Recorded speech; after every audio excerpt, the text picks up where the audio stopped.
Hello అందరికీ, అందరు ఎలా ఉన్నారు? ఈరోజు నేను సొరకాయ ములక్కాయ పులుసు అయితే పెడుతున్నాను. ఇప్పుడు ప్రాసెస్ ఏంటో మీరే చూడండి. ఫస్ట్ ఒక కడాయి తీసుకొని అందులో కొంచెం ఆయిల్ పోసుకోవాలి. కొంచెం కాదు, కొంచెం ఎక్కువే పోసేసుకున్నాను. ఎందుకంటే ఈ సొరకాయ ముక్కల్ని కొంచెం ఆయిల్లో ఫ్రై అయితే చెయ్యాలి. ఇలా చేయడం వలన ఏంటంటే సొరకాయ సాఫ్ట్గా అయ్యి ఆ పులుసులో టేస్ట్ చాలా బాగుంటుంది.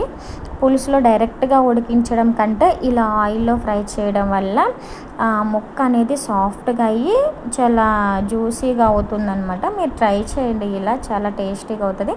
ఇంకా వాటిని ఒక 5-10 మినిట్స్ అయితే ఫ్రై చేసుకోవాలి. లిడ్ పెట్టుకొని ఒక గోల్డెన్ బ్రౌన్ కలర్ వచ్చే వరకు అయితే చూడాలి. ఓకే, ఇప్పుడు గోల్డెన్ బ్రౌన్ కలర్లోకి అయితే వచ్చాయి. ఇంకా కొంతసేపు అలా కలుపుకుంటూ వేరే బౌల్లోకి అయితే తీసుకోవాలి.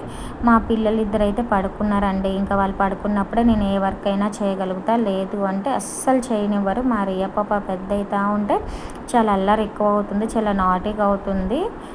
అది చెప్పిన మాట మనం వినాలి, కానీ మనం చెప్పిన మాట అస్సలు వినట్లేదు అది.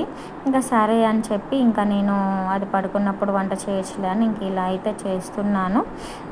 ఇందాక మనం ఫ్రై చేసుకున్న ఆయిల్ ఉంది కదా, అందులోనే కొంచెం జీలకర్ర, కొంచెం ఆవాలు అయితే వేసి ఆవాలు చిటపటలాడే వరకు అయితే మనము ఉంచుకోవాలి.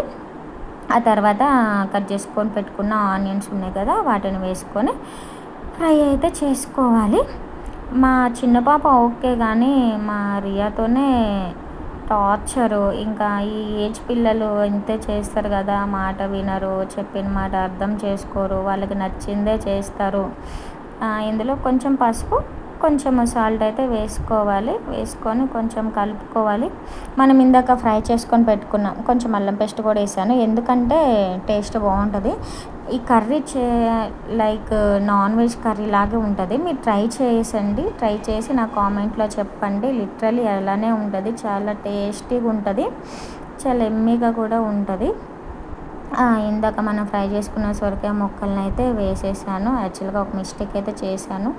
నేను ములక్కాయ ముక్కలను కూడా ఇందాక ఆయిల్లో ఫ్రై చేయాలండి, కానీ చేయలేదు. మీరైతే చెయ్యండి, అలా చేస్తే బాగుంటుంది, ఇలా కూడా బాగుంటుంది. ఇంకా అలా ఏంటంటే ఆయిల్లో ఫ్రై చేస్తే ముక్కలు అనేవి సాఫ్ట్ అవుతాయి. ఇలా కూడా పులుసులో ఓకే పట్టేసి బాగుంటుంది పులుసు, అవన్నీ మసాలాలు. ఇంకా వీటిని వేసుకొని కలుపుకొని ఒక 5-10 మినిట్స్ అయితే లిడ్ పెట్టుకొని వదిలేయాలి.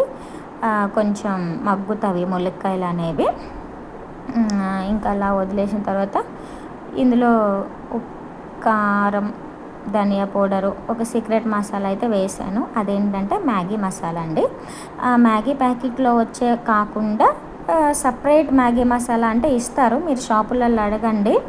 అది వేస్తే చాలా బాగుంటుంది టేస్ట్. నేను నాన్ వెజ్ కర్రీలో కూడా వేస్తాను, చాలా ఎమ్మీగా ఉంటుంది. ఆలు కర్రీలు కూడా వేసుకోవచ్చు మీరు, బాగుంటుంది. ఇంకా అలా మగ్గిన తర్వాత ఇందులో కొంచెం మనం నానబెట్టుకున్న చింతపండు పులుసు వేసుకోవాలి. కొద్దిగా వాటరు, ఒక నిమ్మకాయ సైజ్ అంతా చింతపండు అయితే చాలు.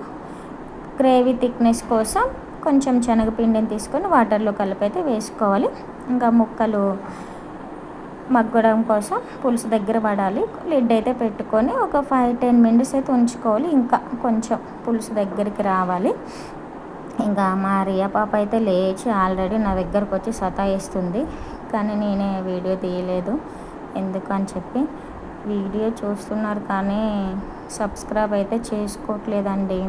ప్లీజ్ నన్ను ఇంకా సపోర్ట్ చేయండి కదా, ఇంకా మీకు ముందు మంచి మంచి వీడియోస్ అయితే చేస్తాను. ఇంకా రియగాడ్ అయితే ఇంకా లేచి సతాయిస్తుంది. Thank you for watching guys, take care, bye bye.